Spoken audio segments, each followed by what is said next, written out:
Welcome to Screw the Commute, the entrepreneurial podcast dedicated to getting you out of the car and into the money. With your host, lifelong entrepreneur and multimillionaire, Tom Antion. Hey everybody, it's Tom here with episode 35. We've got Scott Wilson today. Now he's the guy who pretty much told the corporate world to shove it and started a farm. All right, now those of you old enough to remember the TV show Green Acres, all right, he kind of reminds me of that, except his wife is a way better partner than Zsa Zsa Gabor ever was. All right. And this guy is in demand. Oh, my goodness. I had to wait a week to book him. And then he had to make an emergency chicken run or something. I don't know. He had to change the time. And this is the first time I got preempted by chickens. All right. So, but that's okay because he's worth it. I hope you didn't miss episode 34, where on my weekly training session, I went into the details of effective email marketing. And I told you why I don't recommend HTML or fancy graphic-laden emails. All right, the sponsor for this episode is the One Sentence Business Plan. I'm actually going to give it to you in a moment. The ebook that I created explains how to implement the plan efficiently, which I have done literally since I was doing entrepreneurial things since I was 10 years old. I mean, I've used it my entire business life in all my businesses. So here it is. One sentence business plan. I create quality products that people actually want at a reasonable price, and I service the customer after the sale. I mean, if every company on earth would use that simple plan, they'd be a lot better off. I'll repeat it for you. I create quality products that people actually want at a reasonable price, and I service the customer after the sale. So we'll have a link to this inexpensive ebook. See? Inexpensive product. Told you. All right. In the show notes at screwthecommute.com. All right, let's get to the main event. Scott Wilson, along with his family, own and operate Full Quiver Farms in Suffolk, Virginia. They have pasture-raised chicken, eggs, pork, and beef. They sell direct to customers and at local farmers markets and other delivery points around the area. And they have been helping me feed my dogs raw, which I have done since I got them for 4 or 5 years since I found them, and I'm so glad I did. So, Scott, are you ready to screw the commute? Well, Tom, it's great to be here. Tell them about what you're doing out there at the farm. It does really remind me of Green Acres because I know you were a corporate guy. That's right. Yeah. Well, we've been out here for about 15 years now. Like you said, we raise livestock. We use organic methods, and we market our products all around the Hampton Roads area here in Virginia. And we've been doing it as our sole source of income here for 10 years now. We love what we do. It's a little bit nutty, but we like it. Well, I did say that you and your family, and when I say family, I mean family. This guy's got little ones. It's like a lineup of little ones, bigger, a little bit bigger, a little bigger, all the way up. Yep. And they're all part of the business. I remember coming out there one day and seeing the 2 little boys standing on some kind of crates to be high enough to wash eggs off. Yep, that's about right. I have 9 children altogether. Wow. And 2 of them are married off, and they're actually on their own entrepreneurial businesses now. No kidding. What are they doing? Yeah, I didn't know that. Believe it or not, they're both doing farming. They married farmers. Where at? Where is it? One's down in North Carolina, and the other's over in the western part of the state, Virginia here. So, and they're both doing, similar not stuff, exactly right? the same, but very similar. Yeah. So wow, we're very happy about that. Yeah. I actually have 2 grandchildren now too. So I didn't know that. That's great. Now we're going to make them farmers. We got to get them. There you go. Yeah. I mean, I think as soon as they're, 6, 8 months old, you could get them started. I don't know. Well, that's kind of what we believe around here. I exactly. mean, even a 3-year-old can go collect eggs, and like you saw them up there on their little crates washing eggs. They may crack as many as they wash, but they're participating. I tell you what, I thought I was in a Little House on the Prairie one time. I'm out there and I'm looking at your big white, what's that dog? Great Pyrenees? Yes. That keeps the owls and stuff away from the chickens, right? That's right. That's right. But I'm walking out to play with the dog, and I see two of your little girls coming through carrying a basket looking like it was just Little House on the Prairie. They had these little bonnets on. I thought, this is great, man. So tell us about, you had a job. You were a corporate guy at one time. That's right. Tell us That's about right. that. Well, it was back again. I left my job at the end of the cubicle at the end of the way in about 2007. Mm-hmm. I was an Adobe and certified instructor. I worked for Landmark Communications. It was a well-paying job. Had this nutty idea of starting kind of a organic type farm and farming with my family. How did you get that idea? I mean, you're sitting there, you're working with Adobe products, you're working in a cubicle. How does one come up with that? I think I'm going to just be a farmer. It doesn't quite compute. That's a good question. Well, we had in our minds that we wanted to You were have married at the time, right? I was, Mm-hmm. yes. And was she working anywhere? She was doing some freelance work from home in the graphic design industry. Okay. It's Allison, my wife. Mm-hmm. We really wanted to have some sort of family business where even younger children could be involved. And so I was putting my best efforts into my 50, 60 an hour and a week job. Yeah, right. And my kids would get my leftovers on the weekends, you know, and I really wanted to be with them more and also be able to participate in some of the schooling that they were going through in our homeschool. So we kind of started researching different types of businesses, and I happened to read a book called You Can Farm, and it's actually by a Virginia farmer, Joel Salatin. Oh, yeah. I've been to his place, sure. And as I tell people, that book messed me up. You got the bug, didn't you? Yeah. Of course, everyone thought I was crazy leaving a decent job. Did you get any kind of severance or just leave? Not really. We were having one of those sit-down meetings with my boss, and she was saying, okay, Scott, we're going to make a lot of money for the company. How are we going to, one of those yearly meetings of how we're going to do so much better this next year. And I was like, okay, I've got to tell her because I'm getting really close to, leaving. And I said, well, actually, I kind of have an entrepreneurial endeavor in mind. And actually, it went a lot better than I thought it would. And the response Well, I'll tell you why. Oh, I'll tell you why it went good, Scott. They thought you were crazy.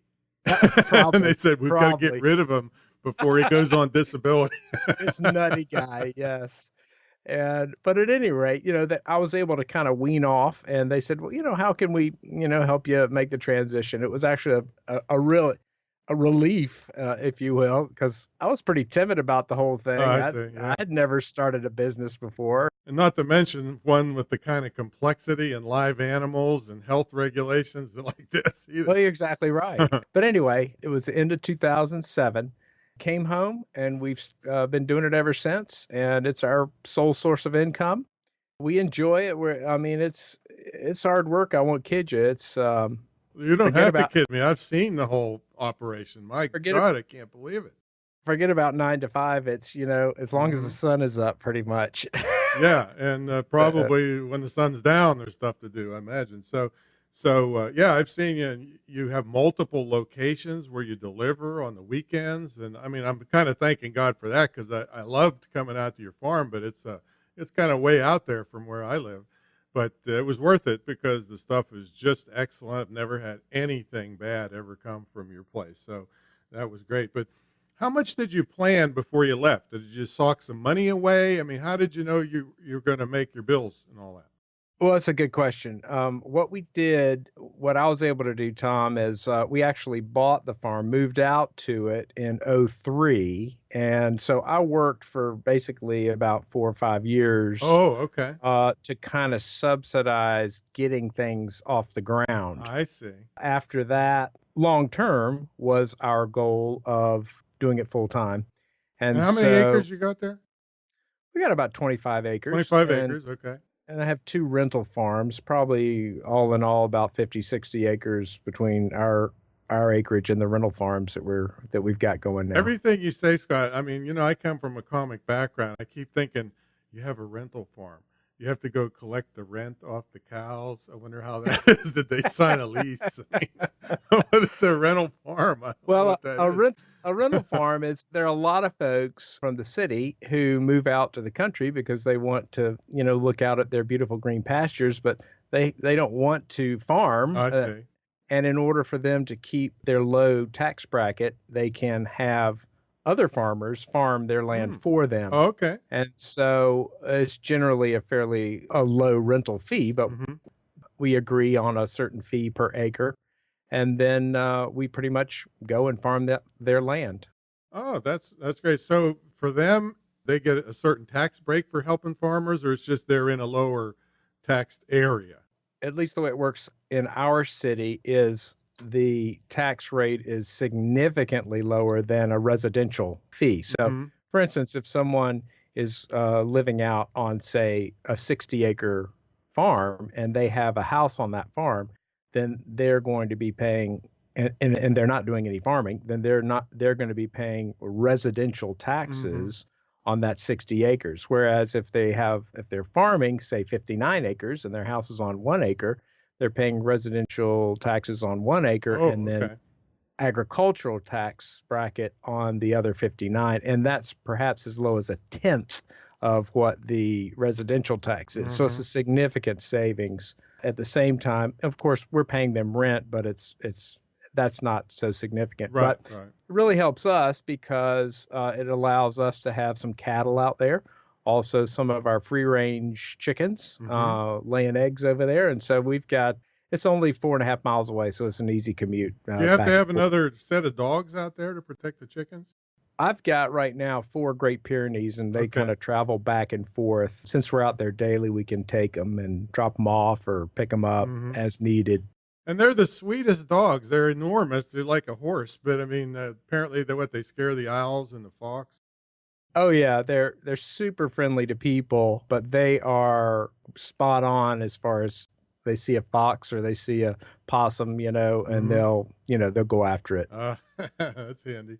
What advice would you have for people if they're sitting in that cubicle and they're thinking about starting a business, not a farm?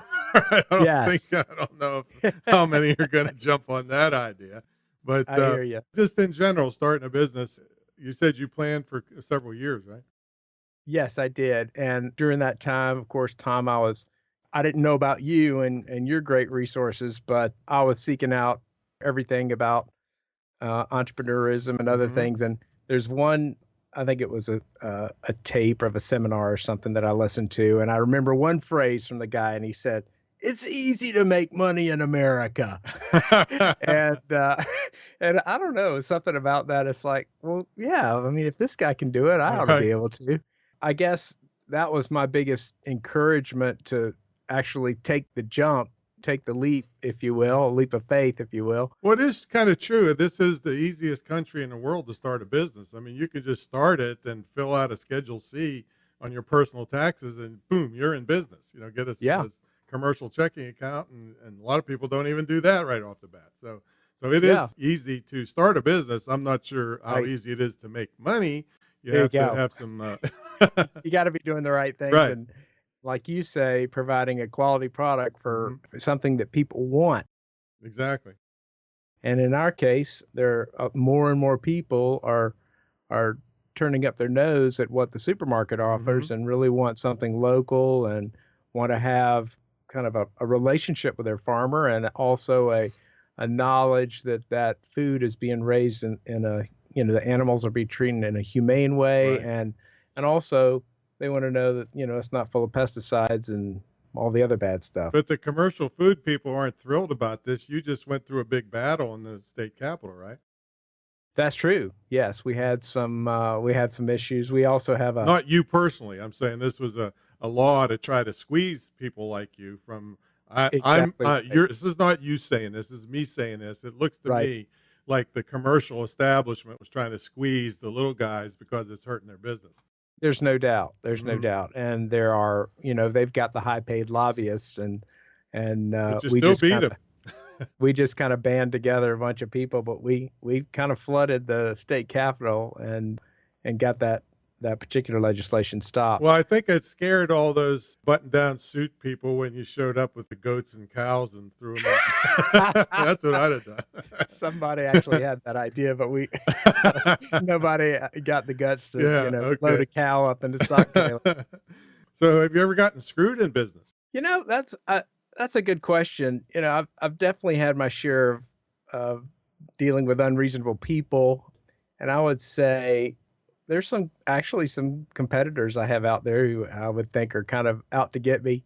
Really, my positive spin on that question is, as far as competition goes, and I may be turning it a little bit, but I think for me, it's been a healthy thing, even though it's uncomfortable sometimes, because it gets me thinking out of my comfort zone. Forces you to get better. Right? Gets my creative juices going, and I can attribute a number of things to just my response to various competition that's been coming in, trying to squeeze us out of some different areas and such. Well, I'm going to call them up and tell them to start making videotapes, so it forces you to do it.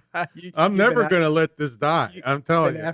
Me a long time for some good You've got such income knowledge. things. Oh my God, the knowledge us stupid city folks don't know. I mean, I don't really even know how this chicken thing works. All right, there's an egg there. Never from you, but from other people. I opened up the egg and there was like a body in there. It was like, oh my God, are you kidding me? The dogs, they liked it, but I was like freaked out. I mean, what happened there? If that happened, then it must have been a fertilized egg that wound up developing in there or something. Well, you should paint them different colors so you know about it. What's wrong with those chickens? Can't they? There you go. This is not Thailand or something. I mean, come on. All right. So anything crazy? I mean, it has to be something crazy, funny, bizarre happened working a farm. Oh, we've got all kinds of things. Probably one of the funniest was, we use electric fence to keep our cows in, and that's just a wire that has a little spark in it that it's kind of like a static. Yeah, it doesn't hurt them. I mean, we do use e-collars with dogs and stuff too. Same principle. And so anyway, they can't really touch it with skin or even fur without getting a little zap there.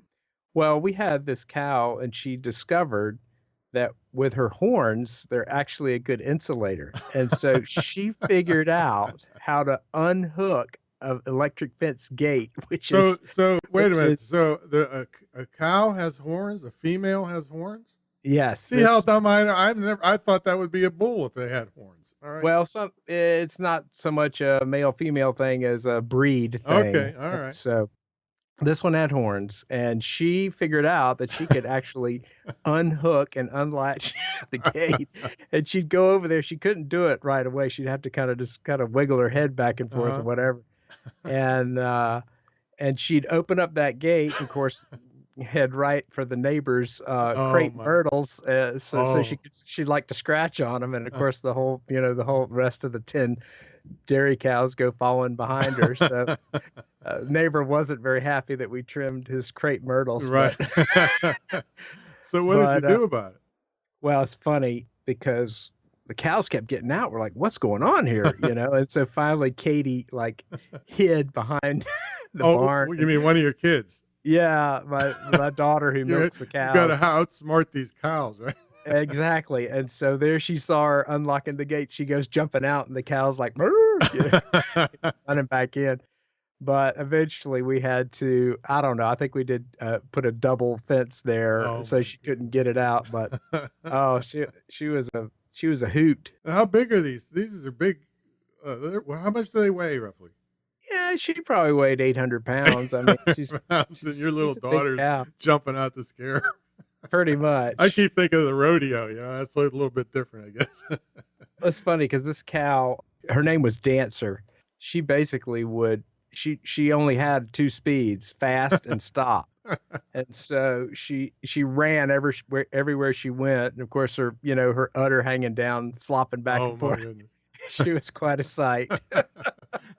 It's hard to picture that from the city boys here. I do remember the first time when I was a kid that I saw a horse that was erect, and I Yeah. thought, oh my, they got loose from some neighbor, and I'm like, oh my God, how's that horse run? It gets stuck on the ground. It can be a little disturbing there. So what's the best part about working for yourself, and what's the worst part? Well, for me, Tom, I really enjoy working with my family. I mean, Mm-hmm. that was the goal Right. from the beginning, and being able to work with people I love is really rewarding. I wouldn't trade it for anything. Right. And then what's the worst part? That's a good question. I would say being a business owner, the buck stops at you. For most of us, there's no insurance policy against bad decisions. Yeah, right. So you better be a good learner and a fast learner. And we can't float a bond like a city that messes up would do and just get a whole bunch of money, tax money. Exactly. And then the other issue that's a challenge is it just seems like on the farm, everything's always broken, and my tools were always left in some other spot. That's And true. so in order to fix anything, not only do you have to stop your work, but you have to go find your tools. Remember where the last thing broke down, right? But it's all worth it. I know it. I think working for yourself is one of the people ask me, are you trying to turn all of your kids into farmers? And, that's not really my goal, but one of my goals is that I really do want all my kids to be entrepreneurs, because I think the quality of life and the ability to set your own goals and to set your own agendas and to basically answer to yourself is really something that's rewarding. Well, when they're old enough, they're always welcome in any of my classes, on me, because I just I love appreciate those that. kids, and I love your whole family. We appreciate your business. So tell everybody. Now, I don't think you ship stuff, but tell everybody about your website and how you distribute. And I go pick up stuff at local markets on the weekends. So if they happen to be in the Hampton Roads area, how could they get some of your good stuff? I appreciate that. Yeah, we've got. Tell them the website. What's the website? The website is fullquiverfarm.com. And so that's singular, right? Full Quiver Farm. That's right. And actually, I have that and Full and Quiver the plural. Farms. Good. That's so good. if you make a mistake, it'll get both Right. of them. Will get us. And so basically, we've got all of our products are available on our website. You can pre-order. We call it pre-ordering because we go to the Hampton Boulevard Farmers Market in Norfolk on Wednesdays. There's one in Virginia Beach out near you, Tom. Yep. The Kings Grant Farmers Market on Thursdays. Saturdays. Is that every Thursday now, or is that just It's every other Thursday. every other Thursday, right? During the warm season calendar year. Then we have the Old Beach Farmers Market, which is in Virginia Beach on First 17th started Street. Going, And then we have the Shore Drive Farmers yeah, Market. I started going to Shore Drive because it's so much easier to park. The downtown was always trouble down in Virginia Beach there. Yes, and that's on Saturday mornings as well. And so you got to have a big family to cover all these places. That's right. You never hire employees, right? We have some helpers. Well, I mean, to cover all these different places at once, is it all family? Occasionally we have some friends kind of who help us, but mostly it's family. Yeah. But, my two older girls are now married, and my son's actually in school now, so I'm starting to lose my work crew. Oh, you need to get some more kids. I mean, there you go. Come on. Getting a little older now. You know all about fertilization and hatching and all that stuff. So anyway, yes, so it's sir. fullquiverfarm.com, and you, like I said, there's lots of places in the Hampton Roads area and the farm is open on Saturday mornings, right? Or That's I don't correct. know, is that the only day it's open? Well, we advertise Fridays and Saturdays. Fridays and Saturdays, starting Yes. at 10 a.m., right? That's right. And then we have also some other delivery points in Norfolk and Chesapeake that are more delivery drop-off locations. So once in a while, I do love coming down there because you got little calves in little pens, and oh yeah, there's rabbits running around and cats, and you look over and there's like a tsunami of chickens coming at you, hundreds and hundreds. They never saw such a thing in my life. Well, we love people to come out. We pretty much have an open invitation for people to come out, bring the kids, and give a little self-guided tour around. And it's a like wholesome thing. I'll tell you, with all the crap that's out there now, and kids are just losing their eyesight doing video games. This is a whole different thing that's really good for kids. Oh yeah, well they love coming out, and we're happy to have them. All right, so we got a brief message from our sponsor, and when we come back, we're gonna see what a typical day is like for Scott. I'm almost afraid to ask him, but we'll find out. So, hey, folks, business is tough enough without complicated business plans that are obsolete before you can even implement them. I've been living with a simple one-sentence business plan, and every one of my companies has lived by it for over 40 years. I want you to operate by the same simple plan, and I've written an inexpensive ebook to show you how to implement it. You can check it out at greatinternetmarketing.com/business plan. greatinternetmarketing.com/business plan, and we'll have that in the show notes. All right, we're back with Scott Wilson, the Green Acres personified. And Scott, what does a typical day look like for you? Okay. Keeping in mind, today I got preempted from chickens. Yeah, that's right. Yeah, this morning I had to go pick up 150 lay-in chickens up in Richmond. But you should quit getting lazy ones. If they're just laying around, make them walk to Suffolk. I hear you.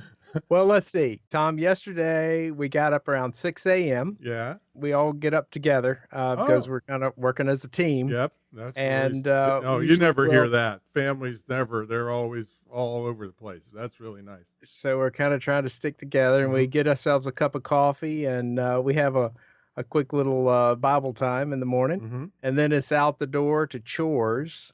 That means milking 10 cows and rotating around, about 2,000 chickens around in the fields. And what does that mean, rotating them around? It seems like they run around them pretty good themselves. What does that mean?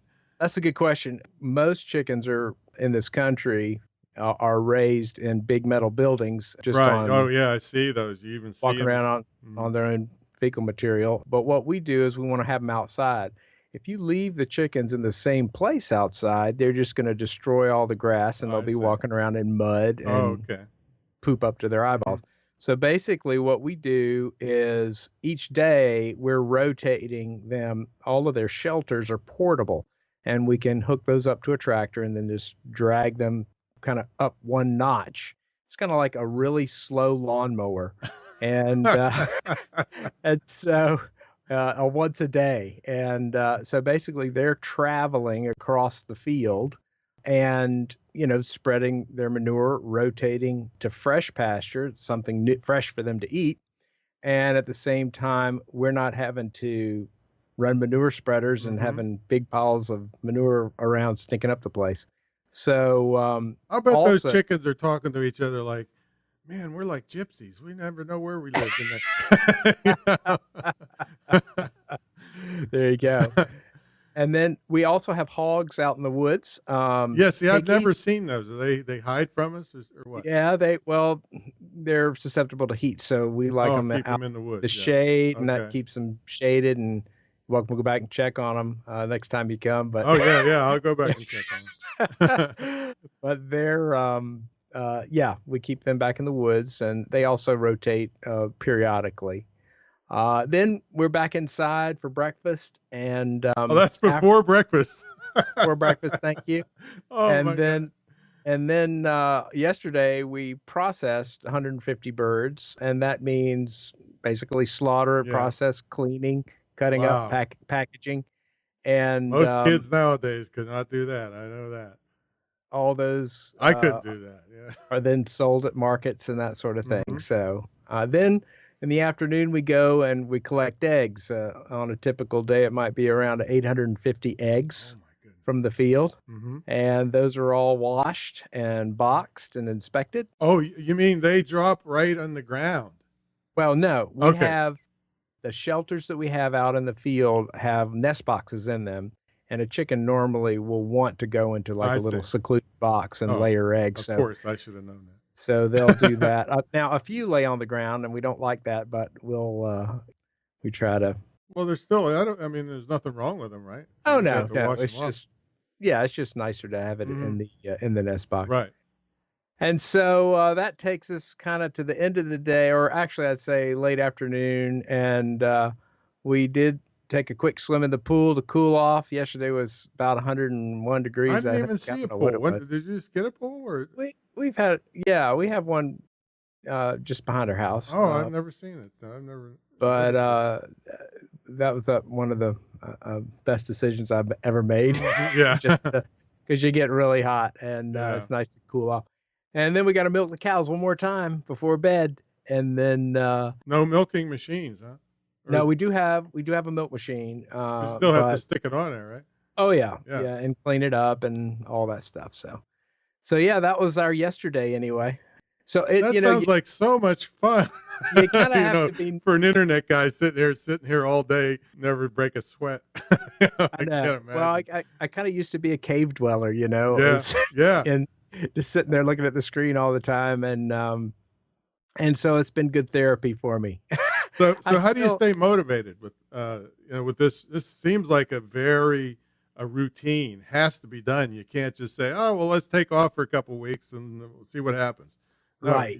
You're really tied to this operation. Yeah, that's a good question, because there's a lot of times there's not really time to think about being motivated. You're so busy just trying to keep up. I see. But Find I your would say, yeah, and I would say for me personally, I'm a person of faith, and so that faith is what ultimately motivates me. But the other thing is that my wife and I both are ideas people, so we really like to say, oh, what if we tried this, or what if we tried that, or maybe we could. So it's almost like we like the starting something new part Mm-hmm. almost more than the keeping it going Well, part. I get that. Yeah, that's So, much more fun. one of the things that we've done recently that was kind of a new, and you've seen this, I know you've come out to our farmers markets, is we have a grill that we take out Yeah, now, yeah, and we grill up our meats. yeah. That's and, a relatively new thing. I don't and remember that in the beginning. that's right. And we sell those, and that gives people a taste. And, Mhm. not everybody comes to the market expecting to buy meat, and they might not have their cooler with them or whatever. And some people just browsing around a farmer's market might want something to eat. So we have the grill there, and then they taste our sausage, or we'll get maybe a breakfast sandwich or something, and they really like it. And then now I've got them hooked on our sausage. So Well, it worked because I took my neighbor with me one day, and I bought him one of those, and he said, "Oh, this is great." So he bought some right there, and then they've been so nice to me on holidays, invite me over and stuff. Last week I bought 3 packages and just gave them to them. Yeah. But if we didn't ever tasted them, I'm not much of a cook. I never do much of anything. Right. So it would have never happened if you hadn't had that available. Yeah, and we've really noticed the symbiosis, so to Mhm. speak. It really complements what we do as far as selling our meats. And so Mhm. so that was one new almost subcategory of business that we recently launched. But yeah, I think, you need to keep in that mindset. It is possible to get stale if you're not careful. So it's important to keep rethinking and keep making things more efficient, and dropping things that don't work and emphasizing things that do work, and all those things. Well, those are great tips for our screwballs, because what you just said applies to any kind of business. If you just stagnate, your competitors will pass you up. You'll miss opportunities, and so it's great that Exactly. you keep in that mindset. So how do people reach you if they want to ask questions, or make sure you're open, or see if you have certain products? How do they reach you? Yes, and feel free to email me at scott.wilson@fullquiverfarm.com. That's Scott with 2 T's. That's correct. Scott.wilson@fullquiverfarm.com, and we'll have that in the show notes so they can it'll be printed somewhere for them. Yes, sir. And if you forget the email, you can just go to fullquiverfarm.com and we've got all the contact information there. Also wanted to mention we do have a newsletter, email newsletter that we send out. And anywhere in the world they could get that and get some good tips out of it. All they have to do is get on our website, and it's kind of at the bottom of every page. There's a little link where it says keeping in touch. That's where maybe we get a fresh load of steaks back from the butcher, or if we have some special going on, everyone on our newsletter is the first to know about that. Oh, good. So that's a good way to keep in touch. So we'll also have that in the show, remind them of that in the show notes. So Scott, thanks so much for taking the time out of your, your milking or whatever you were going to be doing today. See, I think you liked it being on here because somebody else has to do all the milking and egg picking. There you go. Yeah, that's right. I can't do that. I'm busy. I'm marketing for yes. Well, thanks so much, man. This has been episode 35 with Scott Wilson, good friend of mine, excellent products, excellent business person, a little bit crazy. I can't imagine me ever doing this because I kill everything that's green in my life. I try to grow plants and they're dead. I forget to water them for a year and a half or so. Somehow they don't survive. But anyway, check it out. Remember, One Sentence Business Plan eBooks at greatinternetmarketing.com/business plan. We'll have that in the show notes too. And we'll see you on the next episode.